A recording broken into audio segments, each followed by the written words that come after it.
இந்த ஊருக்கு போறான். ஒரு 500-600 மைலுக்கு அப்பாற்பட்ட ஒரு இடம். அங்க போனா அந்த பழைய பங்களா அப்படியே இருக்கிறது. வீட்டுக்குள்ள போறாரு.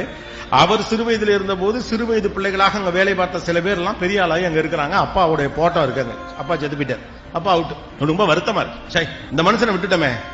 ஏதோ ஒண்ணு ஸ்போர்ட்ஸ் கார் கிடைக்கல, திட்டிருக்கலாம், இல்லாட்டி வெயிட் பண்ணிருக்கலாம். ஒரு தந்தை இழந்து விட்டோமே, இந்த மனுஷன் நம்மளை எவ்வளவு தேடி இருப்பாரு. ரொம்ப வருத்தத்தோடு தந்தையின் படத்தில் பக்கத்துல நின்று மனம் வெதும்ப அப்படி பாத்துக்கிட்டு இருக்க பக்கத்துல அவர் கொடுத்த அந்த புத்தகம், அவன் கோவமா வச்சுட்டு போன புத்தகம் அங்க இருக்கு. அந்த புத்தகத்தை எடுத்து அப்படியே புரட்டிக்கிட்டே தந்தை நினைவுகளோடு பாத்துக்கிட்டே இருக்கான். அப்படியே புரட்டுறான். அப்படியே புத்தகத்தை வரப்ப கடைசி பக்கத்துல பார்த்தா அவர் அந்த ஸ்போர்ட்ஸ் கார் வாங்கினதுடைய பில்லு அதுல இருக்கு. அந்த ஆளு நேரம் அதை கொடுத்து போடா போய் கார் எடுத்துட்டு வரான்னு சொல்லாம அது ஒரு புத்தகத்துல வச்சு கொடுத்திருக்காரு. இந்த முட்டா பையன் அவசரம் கொடுக்க கோவத்துல போட்டேன்னு புத்தகத்தை தூக்கி வீசிட்டு போயிட்டான். ஆனா கடைசி பக்கத்திலே உனக்கு வேண்டியது இருக்கிறது என்றவர் சொல்லுவதற்கு முன்னாக ஓடி போகிறவன் தன்னைத்தானே அதிகமாக கேள்வி கேட்டுக்கொண்டு முடிவுகளுக்கு வருகிறான். கொஞ்சம் பொறுமையா இருந்தா நமக்கு தேவையானது